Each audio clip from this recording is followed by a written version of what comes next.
Reesa, the creator of the Who the Fuck Did I Marry 50-part TikTok. Why I, Mr. Fox, the I Refuse podcast, consider her to be the hope and the dream of the Kelly Prices of the world. Woo! All right, you white motherfuckers, all eyes on me.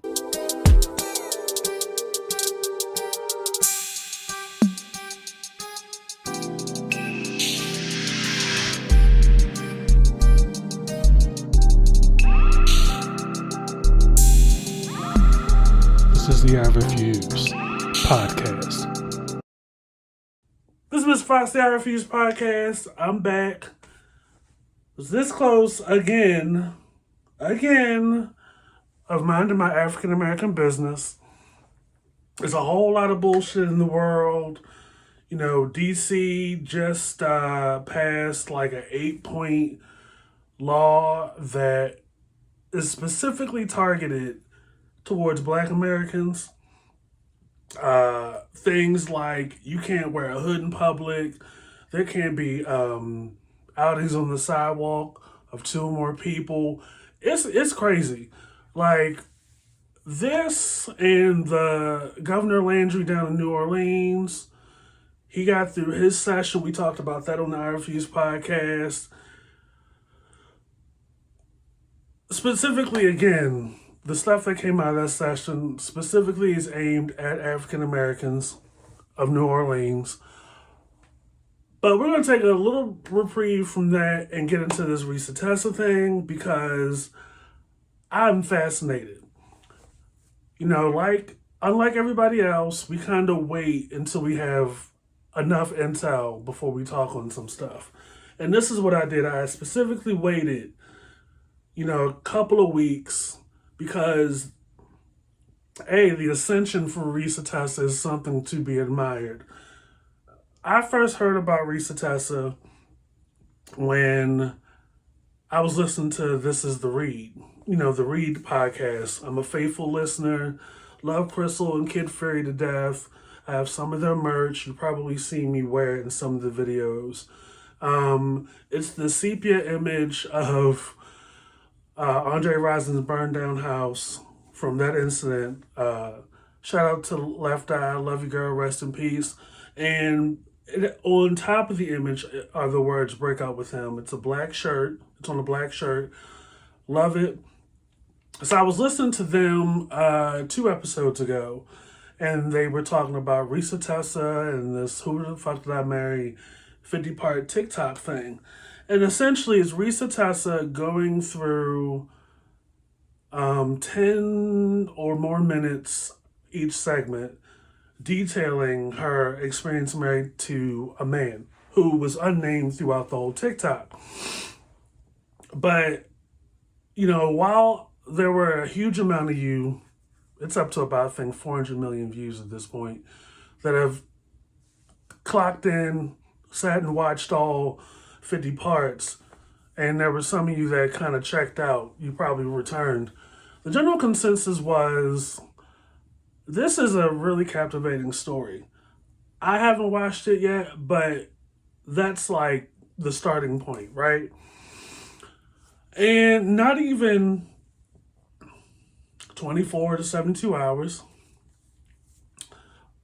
there was already pushback, as high or as low, depending on who you are, from the Breakfast Club. Now, unfortunately, we have to coexist in these spaces with unattractive people with podcasts, people that use their platform to shock and cause controversy and in their mind think it's kind of funny. So the general consensus at some point, once this girl was getting shine from sharing her experience being married to this unnamed person, one of the first people that came out of the woodwork was said dude. Now, I'm a firm believer that a hit dog will holler. I did just tell you that she didn't name the person. However, the person that responded had his own kind of series of videos. And when I tell you, I had to put my phone face down because I was just like, you got you can't be serious. Like it's one thing to answer, right? And I'm also a firm believer of it's not what people call you, is what you answer to. In this 50-part thing, and I've read some articles, people have reviewed it and all this other stuff. There are tales and lessons to be learned of you literally do not know what you're getting into when you take on somebody, and just like some of you can attest to, this is aside from there are no guarantees in love. um you take on a lot, but to the naked eye you're like, all right, up until this point there haven't been any red flags. Things have been steady. But we live in the era of like Fatal Attraction, and literally series is called Who the Bleep Did I Marry? You have some people out here that even in the dating pool, they they're deceptive, two faced, um, and we're not just talking like, oh, I have, instead of one or two kids, you actually have six. You have people that flip. It's like a switch went off, and you get married to this person. It's like a switch went off. They, day by day, month by month, they are a totally different person. And then in parallel, you have some truths that show up in the room that are different than was explained or shown or told to you before getting married.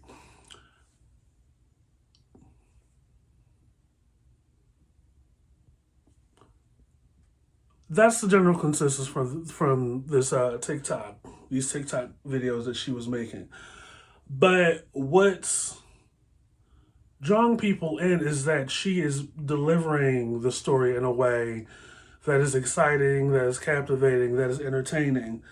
It's like you're watching a BET episode of Who the Bleep Did I Marry, but without like all the extra bells and whistles and the dramatization. She's doing this from her vehicle. Like, you're getting real, direct to you experiences told from one person. And it's not edited, there's not other people being interviewed. You're getting it straight from this person. The power of social media. And I would say another thing about it is that it's very positive. Like, this is like how this is a positive way to use social media, right?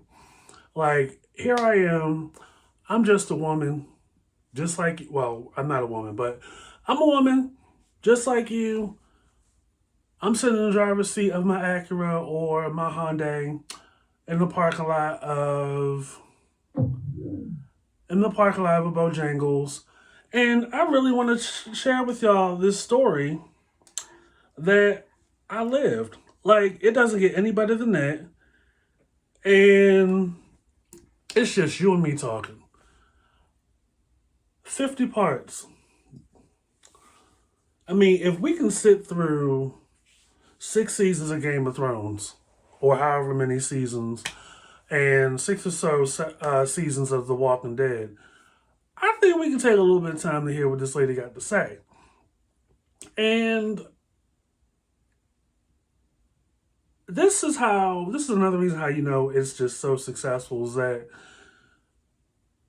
you got the attention of the Breakfast Club.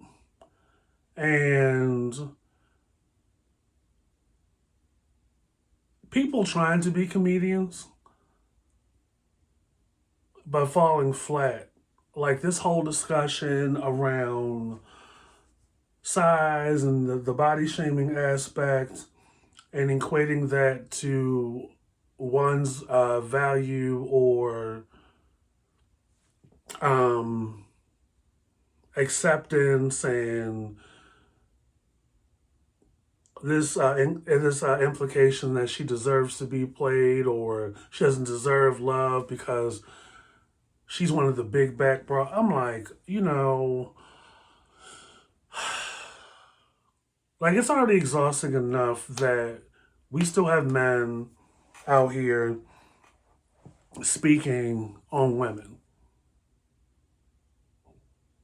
Like I still stand 10 toes down with that's nothing more than some bitch assness. And I could even say that about Charlemagne the Goddess, even though he's been part of my Wendy Williams experience and my, back when I was listening to her radio show, like he is ingrained in that. So it's like you don't expect anything less or more. He's steadily consistent, still problematic in some people's eyes. And I'm just like, brother, like read the room. Here you are on probably the most popular, syndicated, internationally known radio show or platform, and you're talking about big backs and tying one size to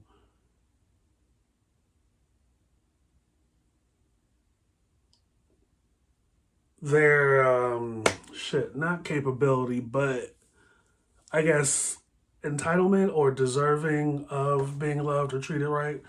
And I'm like,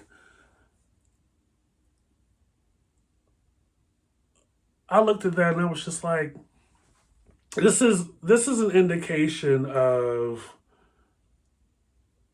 how we just claim to be progressive until we see somebody that is one of the big girls or one of the big dudes becoming successful. When I look at like shit takes like that, I instantly think about, the stuff on social media, the little tweets and little posts that people make, just claiming to be so body positive and, little, like they're going down a checklist and throwing it into a tweet just so they can get those likes and get that engagement and get those follows. But in the deep seat of their fabric, their personal fabric, they still have they still hold on to negative, ignorant attitudes and feelings about size and all that other stuff. And it's just like any of us out here can get played. It's it's how you try to put it all on the shoulders of Reesa Teesa and have no heat for the guy that's actually putting her through this. You know what I mean? Like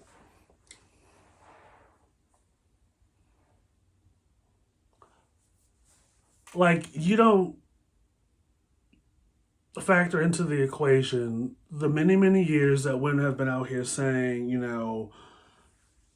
how women like men just ain't shit. Like lie, two-face, deceive, cheat, scam, skim, um, launder,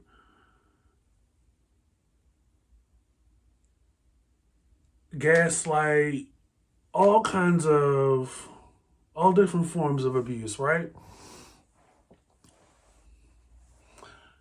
And there are some that strategic about it, which is a whole new, a whole other level of danger to it. And the women are left holding the emotional bag. Yet you, as a guy on one of the biggest platforms, reduce this woman to being a big bad girl. You would think that aside from being on the Breakfast Club and you have a couple of podcasts, one of which with a comedian, that some of the gifts and talents of this comedian would rub off on you a little bit. Like, where's the evolution at this point? You've been doing radio. Let's see, when he was with Wendy Williams and I was streaming her New York show down in Texas, I was 18, 19, 20 years old. I will be 42 this year.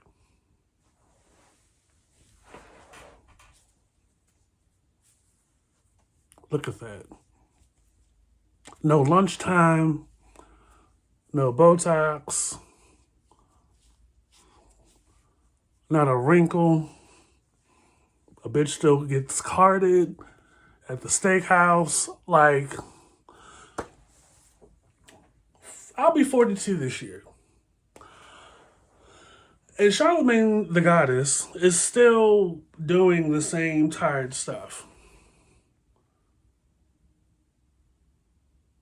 Now, I give a little bit of grace because on the flip side of that, the Goddess does just reflects what I'm thinking. And it needs to be said. So it's like, why are you here? Promoting this book when your claim to fame is that you allegedly slept with both Nas and Jay-Z. Iconic. But men being in women's business, men jumping on the bandwagon of a black woman's success and ascension, could push her down a little bit or feel this need to humble her. So we got the ex-husband's response.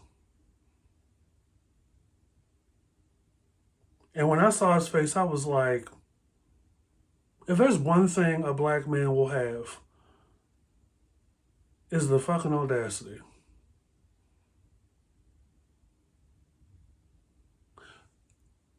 You totaled yourself by even the moment you turned on the record button on your Cricket phone to give a response.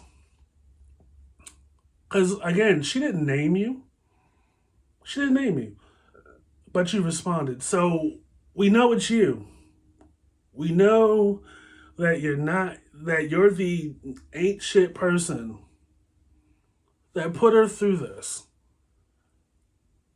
The type of marriage so chaotic, so abusive, so deceptive. That girlfriend sat in her Acura or her Hyundai in the parking lot of the Bojangles, decided to record a 50-part TikTok series called Who the Fuck Did I Marry? 10 minutes each piece.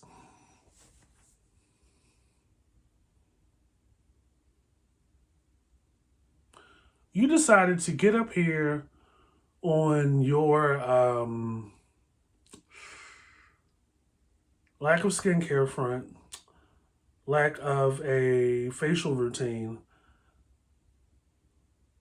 unshaven, unmoisturized.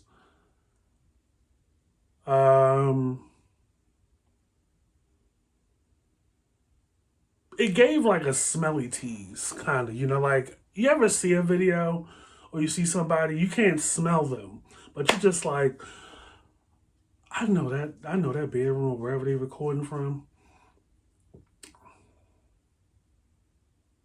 Smells like ass.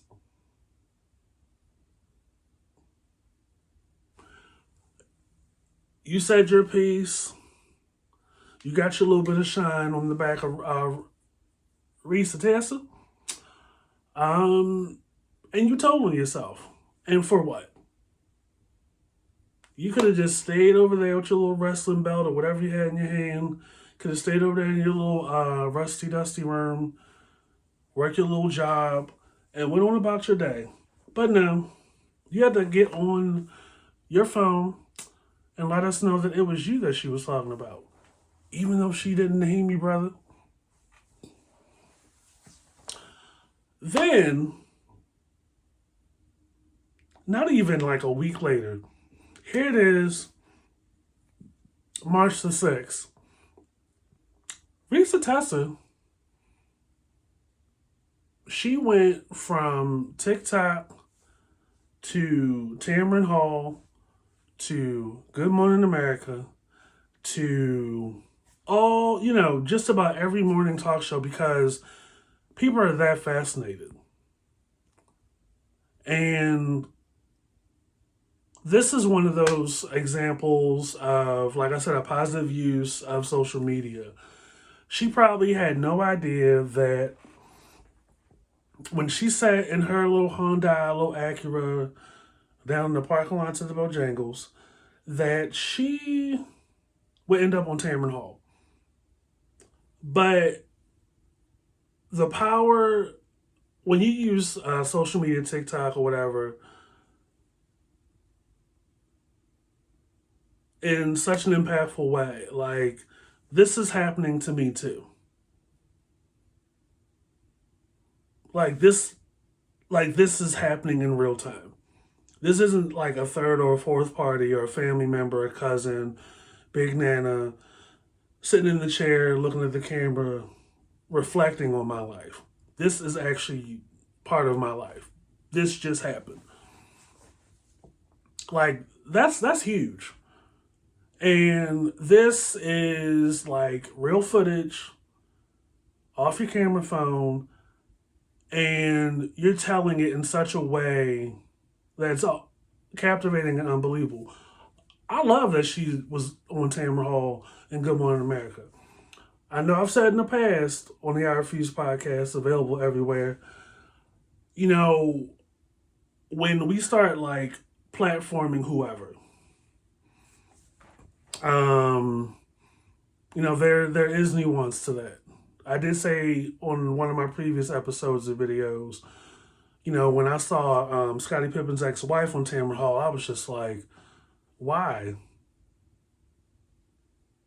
Like we connected the dots before the doors opened as to where she is in life right now.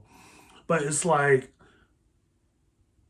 that is, do you really want to put on a platform, this is the way to go about in life? You know what I mean? Whereas you have women like Reesa Teesa who are like so many women that you've seen lifetime movies on, and that you've seen Fatal Attraction or Snapped episodes about, who go into a relationship or a marriage in good faith and hope that it's going to be everything I could have possibly dreamed of. And I know there's hard work and it's going to be, give and take. But when I tell you that reading about it, I was like, it's like this dude had a switch go off. Or he could only keep the secrets a secret for so long. And things just start popping up, just don't add up. Plus, you're being, in some form or fashion, abusive towards her. That's important stuff. That's what we want to hear. And it's like, why a negative reaction to Reesa Teesa? Why a negative reaction to Reesa Teesa and her ascension And she did it in a way that got the creative arts agency's attention, and she was signed. It hasn't even been a month since that 50-part series came out.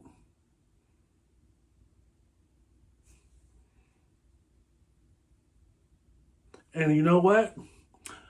If they do a Lifetime movie about her, you know, dramatized, of course, I could see Divine Joy Rudolph, Randolph, Divine Joy Randolph, Rudolph, from The Holdovers, from My Name is Dolomite, from High Frequency. Um, she's doing the thing. Like, I can see her in it. I know a lot of people could see Danielle Pinnock in it. Um, but like creative arts agency, like that's a big deal. Um, and I know that like we can go into this whole discussion about how somebody from regular means just kind of coming into the acting world or the industry ahead of people that study, went to Sarah Lawrence, went to the actors studio and getting gigs and stuff. And it's just like there's enough space for everybody. There like with Netflix and Hulu and Amazon Prime. I said a while back there is while movies make you famous, TV makes you rich. Um, this lady, creative arts agency is a big deal. She could do like make some good bank.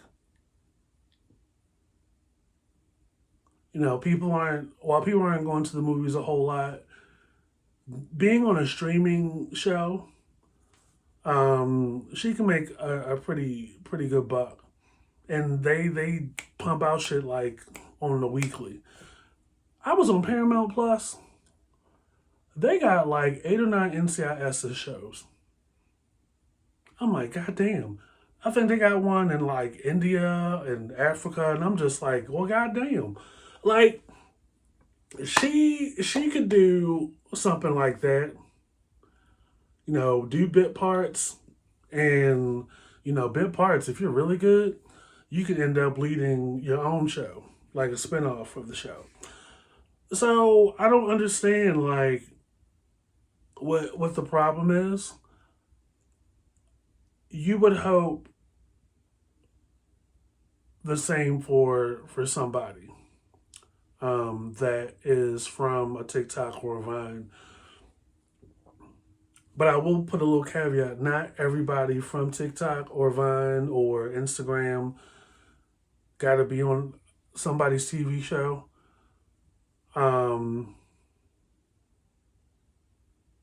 but if you're a great storyteller and you deliver a performance like she has to the point that people are captivated to watch 50-part TikToks, why not just wait and see where this goes?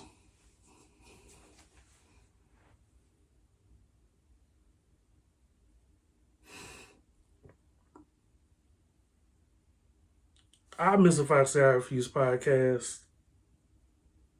What will be most fascinating to watch is these so-called progressive, body positive, sex positive, female empowerment people on the keyboards set themselves on fire when they see her, this woman, in movies with skinny people or in clothing ads for like Old Navy or Calvin Klein, high fashion ads. And they're like, oh, well, what about this person? They couldn't get that person or this person. Because, there's always, as much as people like to say they're progressive, they're always on the front lines of the counter argument of the very progressive things that they claim that they're about. Like, when we got to a point that we saw people of color or black people in character roles created for them or made, and they auditioned for it, and they're in this a well-known franchise, coveted or whatever, that didn't stem from like a comic book or a literary source, that had people believe, oh well, this, it just has to be this image, and because this is the image that I know, people will die on the hill against this particular demographic or this particular race of person being in a movie that takes place in space. Because this is how it's always been. It's the 21st century.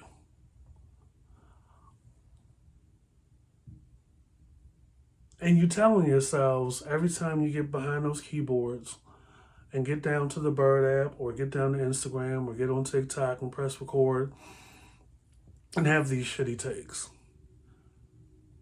These kind of arguments that, big back women or plus size women don't deserve to be in these same spaces with these faces that reflect, beauty standards and what we deem as attractive and fitting. And we're going to get on the mic and tell y'all. But no, we're not racist, we're not ageist, we're not sexist, we're not body shaming anybody.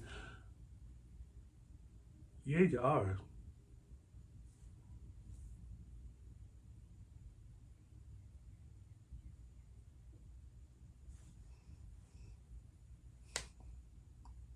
I'm Mr. Five Star Refuse Podcast. We here love to see it. Reesa Teesa is doing the damn thing. My opening bit before the intro came in, I was just being facetious. Trust and believe this video, my opinions are very positive and supportive of Reesa Teesa. I love that we're seeing more ascensions happening with people that society deems as less than.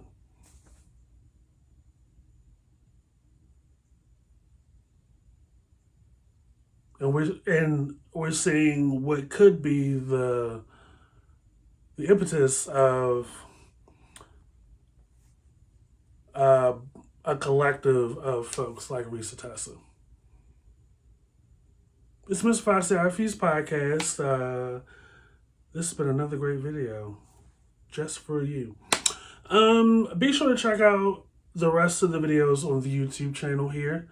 Also, get into the I Refuse Podcast wherever you get your podcast, particularly Apple and Spotify. We're over there, as well as Overcast and iHeartRadio and all that. Link is on the Twitter at I Refuse Podcast. Link is on the YouTube channel. It's on our profile. Everything's there. Also, get into the usual suspects in the I Refuse Podcast After Dark.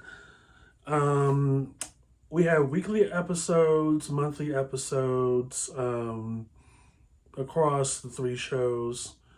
The YouTube channel, yeah, definitely weekly. Whether it's 1 new video or 3 or 4.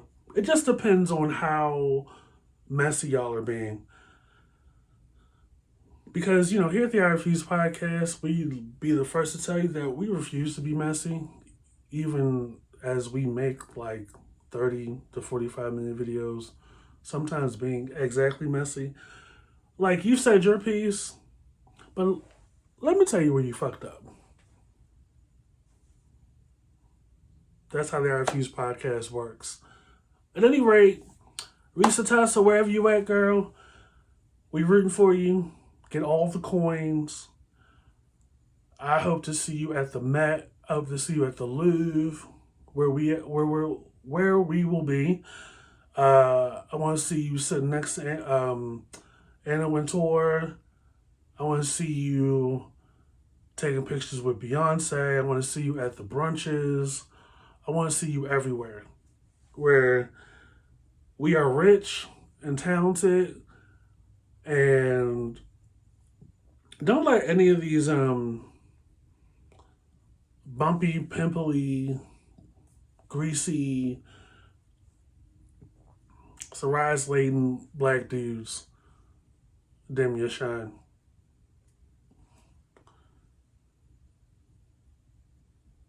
And we're out. Take it easy. Fendi, like the bag.